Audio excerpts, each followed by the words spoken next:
Good morning, everybody, and welcome back to Sofa Safari. We've linked up with the two Nahru males here, and one is just on the move. The other one's sleeping in the grass over here. But a beautiful way to start the morning. Stunning sunset and two big old fat male lions on the prowl. So yeah, let's see if this one stands up to continue walking with his brother. If you remember correctly, this coalition is actually a group of 3 males. And usually what we find is these two together, and the third one is usually a fair distance off from them. It's a very strange coalition dynamic that I'm yet to experience in my career, seeing sort of 3 lions that are in a partnership but not really ever seen with each other. It's very strange, but nice to bump into the 2 this morning. Of course, that dynamic has led us to believe that these 2 are actual natal brothers, and the third one might be a sort of older cousin or an older brother from a different, or even younger. They all look similar in age, but just from a different litter, maybe a different mother, or something of that nature. It's very difficult to put the pieces together. But yeah, this morning we are very happy to start with these 2. However, we do have a plan to get you to somewhere that is very inspiring, that comes with a great story, and we might even have a cup of coffee there with you. So yeah, stick around, guys. Alright guys, so we have been sitting with this one male for a while. Unfortunately, his coalition buddy moved a little bit south from where we are now and crossed something called a seep line, which is sort of a geological or geographic feature of these areas where underground water meets the surface. And we have had a fair bit of rain throughout the last few months. Oh, there he goes. Right, so typical lions, they always like to take the comfy route, just like all of us, you know. Would you rather walk in that long, thick, horrible grass, or would you walk on a beautiful road? So yeah, don't judge him too quickly. He's a very smart lion. But then again, other animals really enjoy using the road as well, you know, things like elephants, impala, lions, leopards, which is kind of a saving grace for us because we can find their tracks. If they weren't walking on the road every once in a while, we wouldn't see their tracks and wouldn't know where to start. But yeah, there he is. You can see that mild limp, and his leg has come a long way from a few months ago. He's now starting to walk pretty normally, but I don't think his leg will ever fully heal. You can actually see where the joint sort of rolls out of its socket whenever he takes a step. But yeah, he's crossing back into the bush here. Let's see what he gets up to. It's our lucky morning, everybody. Welcome to the river pied female. One of them at least. I thought I saw 2, but Eagle Eye Brit at the back here says she only saw 1. So we have to go with what she says because she outspots me, Chad, and Dale on a daily basis. But you know, we accept that because we just want to see big animals. So thanks, love. But yeah, the third Nahru male has entered the scene. So the original 2 that we saw together, the one cruised off in that direction. He's probably not too far from us now. The one that we stayed with for a little bit came up the road and then went straight back into the block, and he's lying somewhere in the bushes over there. But what he did is he managed to reveal the third Nahru male lying here with one of his girlfriends, one of the river proud females, and they seem to just be enjoying a little bit of sun this morning, hanging out, enjoying each other's company. So yeah, wonderful when you just relax with animals and let them lead you in the direction that you need to go. We were thinking about just leaving that one male sleeping in the bush 10 minutes ago, and we decided to follow him just to show you all a little bit more, and he led us to these 2. So thank you very much, buddy. We appreciate that. But yeah, if you can see in this camera, the female's got her back to us and the male has his face to us. They are slowly starting to nod off. They've probably had a long night. There was a lot of roaring last night, a lot of goings on. So yeah, you can see the eyes are getting heavy. But looking at the back of that female's head, you can see those black spots that we spoke about in a number of episodes ago. And those black spots, or those black markings on the back of the ears, help lions communicate with each other. All right, if you think about it, the whole front end of a lion is that tawny color. It helps them blend in with the very tawny, yellow, brown nature of Africa. But those black markings at the back of the ears stick out like a sore thumb. So any lion that's moving behind that front line can pick up cues from the way that those ears twitch and move, and whatever that lioness in front or that lion in front is doing with them. And that's how commands are given throughout the pride, from the alpha female to her subordinates, and that's how, you know, pretty serious hunts occur. just through that incredible visual communication that goes on between them. There will also be vocalization, but when a hunt is very close to completion, things are usually very quiet. It goes deadly quiet, and those ears just start moving as they need to move, and you'll slowly see one line there start coming round, another one coming round, and the main one sort of going for them. I'm not saying that's how lions always hunt, but it is a very impressive thing to see. The old disco donkey. It's always worth stopping to look at a nice zebra and enjoy their gorgeousness in the morning light. Zebra have an incredibly impressive coat that catches so many people's eyes. It's very, very unique, and there's a number of reasons why they have this particular coat, this white and black stripage. And for those of you that are interested in knowing a little bit more about the way they use this coat to thermoregulate, you can go to our website, sundertula.com, and go to the blog, and you should see my name there. Click there. My last blog post was on how animals keep cool, right? And I did cover the theory behind how zebras use their stripes to keep cool. But there's a number of other reasons that scientists believe they've developed these stripes. Evolution does sometimes come up with various reasons for one adaptation. So let me know what you think.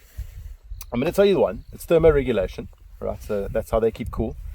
And as I say, there's a whole blog post on it, so you're welcome to go and do a bit of reading if you like, or ask me in the comments, and I'll come back to you that way.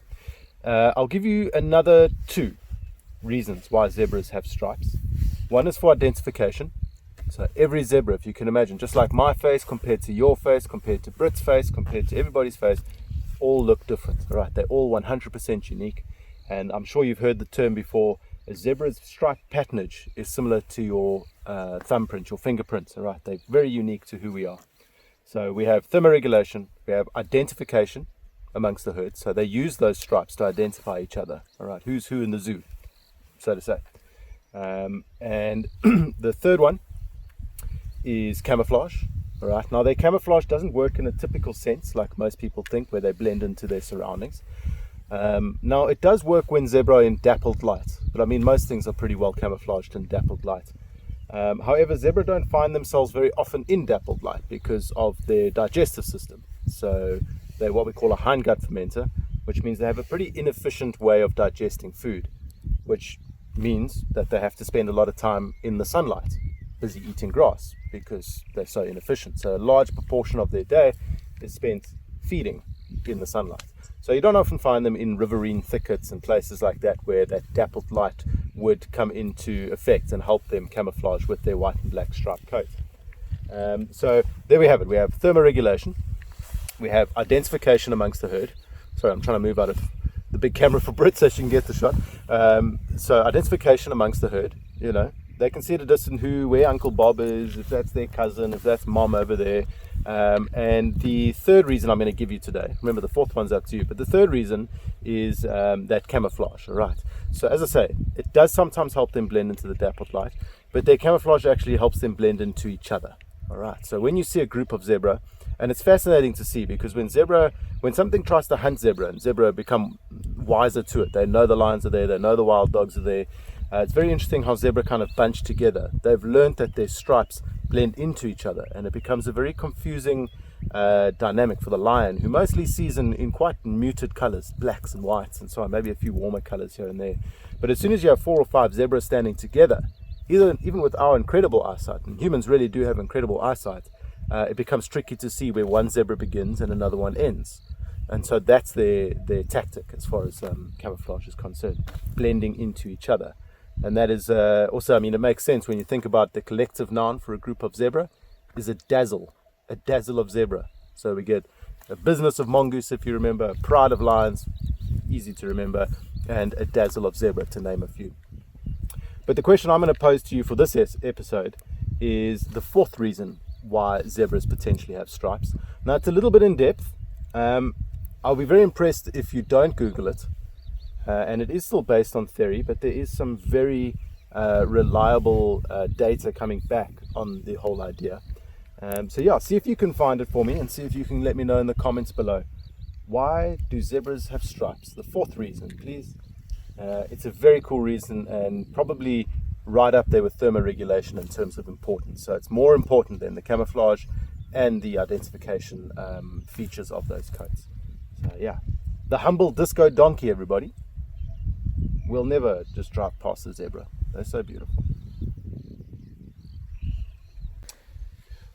Right, so we're driving along, and just out of the corner of my eye, as we were going through this sort of drainage line or driving on the road here, I saw some disturbance down here. And truth be told, we did find some lion tracks for at least one male and one female coming down the road, but I'm sure that they've come back round basically to where we found them this morning. So I thought, well, let's check, because maybe the lions made a kill, and sometimes this sort of movement in sand can indicate something like that.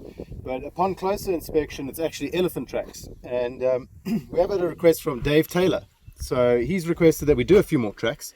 And so what I'm going to do is show you some elephant tracks this morning.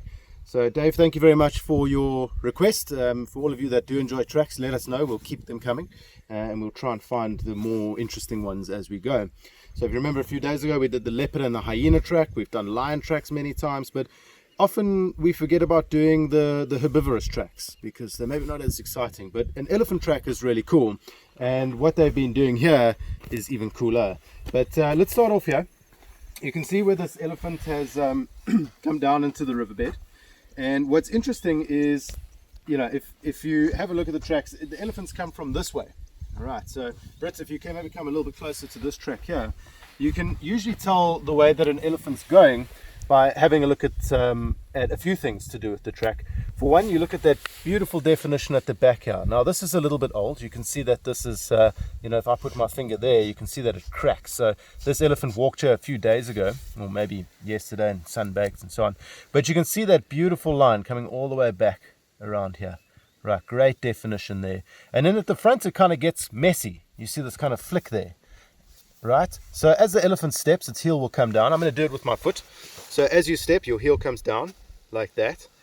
And then I'm going to accentuate this, over exaggerate more. And as you kick off, you kind of leave a thing like that. So that's how you can tell which way an elephant's going. You always look for that little flick there. All right, when I look at this track, I can tell that it's the front foot. All right, if you remember what I said the other day about lions, or about those leopard tracks, and I said your front foot, or every animal's front foot is big and round. It's there to take the pressure of those heavy lungs, that heart, the head. And I mean, elephants are in another league altogether. This is a small elephant, but some of the big males, I mean, their tracks can be absolutely monstrous. And when you consider that an elephant male's head can weigh about a ton just by itself, you begin to realize why they've got those huge front feet, just to take that pressure as they walk along. And then you look at the back foot, which is over here, which I've now messed up with my track there, but yeah, you'll get the gist of it. Or maybe, Brits, if we come to this one, where I haven't stepped. So you can see there, big and round, and then you can see here, long and oval. All right, elephant tracks are the easiest ones to see when you're dealing with a back or a front foot. So yeah, the elephant's been coming down here, down through this little drainage line. Front foot is the big round one, the back foot is that narrow oval one, and the elephant has been going that way because we look at that little flick off. But now what I want you to do is come with me and have a look at this mess over here. So at first I thought maybe there was a little bit of a struggle here between lions and prey. You know, we always jump to conclusions. We always want it to be more exciting. But upon closer inspection, I can see that it's elephants. Once again, you can see this is a bigger elephant now. She was standing here. You can see she left the scene going that way because of that flick off, and up past Brits over there. But what the elephants were doing here is coming through and maybe kicking the sand, breaking the bank here. You can see, and what they're doing, or what they're trying to achieve by doing that, is to loosen the sand so they can actually pick it up with their trunk and then they can throw it on their back. Right, elephants love to throw sand on their backs. It gives them a lot of protection from the sun. It also feels nice, and I mean, just me putting my hand in the sand now, I can feel it's moist. I mean, you can see it sticking to my hand, so it helps them keep cool as well. So sun protection, coolness, and I think it just feels good for them when they go and scratch their butts against the tree a bit later. So yeah, whenever you see a big mess like this with the big old plate tracks like that, you know that the elephants have come through and they've tried to have a little bit of a mud party, which is always fun to see. You can see one of them had its foot right up here, trying to get the sand down. I'm obviously not as effective as an elephant. But yeah, nice to see that they've been here. Nice to see they've been getting up to nonsense and doing a bit of landscaping, because that's what elephants do best. But yeah, there we go, Dave Taylor. I hope you've enjoyed that. And for all of you that are interested in tracks. Now, there's one other person that I would like to mention today, because by the time this goes live, it will actually be his bachelor party. So, Will Cox, congratulations on your engagement. I'm so sorry that your bachelor party can't happen today. And from what we understand, elephants seem to be one of your favorite animals. So you can thank your lady for getting in touch with us and asking us to wish you a happy day. Hopefully we can give you a little bit of light, and hopefully you can have that bachelor party and that wedding sooner or later, guys, as soon as the world goes back to normal. But yeah, congratulations, Will, and let us know if you have any further questions. The little lizard that you are currently looking at is a lot smaller than the original one that we saw on these rocks, and the rocks, this pile of rocks here, is quite famous in this area for having or housing a little colony of what we call plated lizards. This little one, I believe, is a black-lined plated lizard, which is just a smaller cousin of the bigger plated, and I mean they can get quite big. They really can get like quite sizable. The common plated lizard is a fair bit bigger than the black line that you're looking at now, but this one is just a little baby. All right, it's not by no means a big one. They are omnivorous, so they do eat mostly insects and small creatures of that nature. Some of the bigger ones might eat things like other lizards or millipedes, maybe not millipedes because they're a bit poisonous, but maybe baby tortoises and things like that, very baby tortoises. But they also are known to eat things like figs and leaves and so on. And they live in these small colonies. So, whenever we drive down this road, we try to do it cautiously because we try and get the lizards out in the sun basking, but it never seems to work. They're so wise to us and our movements that as soon as we come around, they run underneath the rocks. So luckily we sat here for about 5 minutes or so, and this little guy decided to show his face to us and to poke out a little bit. He's still looking quite red. Eventually that redness will sort of migrate to the sides primarily. But yeah, hopefully one of the big guys pokes out and says good morning. So yeah, we'll stick around for a few more minutes and see if that happens. But for now, the little guy's quite cute to watch running around the rocks. And when I say little, he's probably in the region of about 4 inches long. So still a tiny tot. We are just stopped here for a minute or two. There's some alarm calling that was going on, and just the francolins and so on. Francolins are kind of like the impala of the bird world, the drama queens. But it never hurts just to stop and listen and pay attention to the bush. And when we did turn off, I heard another beautiful bird call. Let's see if he will go again. He's been calling in the background of my voice. Sounds a lot prettier than my voice too, but that one there,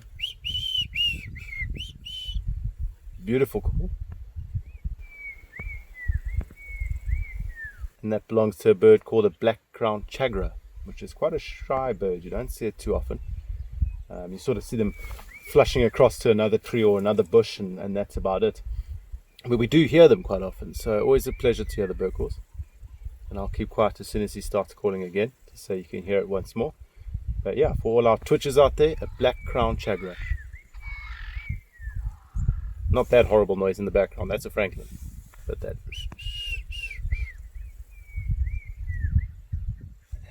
Very cool. He's doing quite an interesting call this morning. At first it sounded like he was alarm calling as well, because he was calling really quickly and then it kind of stopped, and at the moment he's doing like half a call at a time and then sometimes a full call.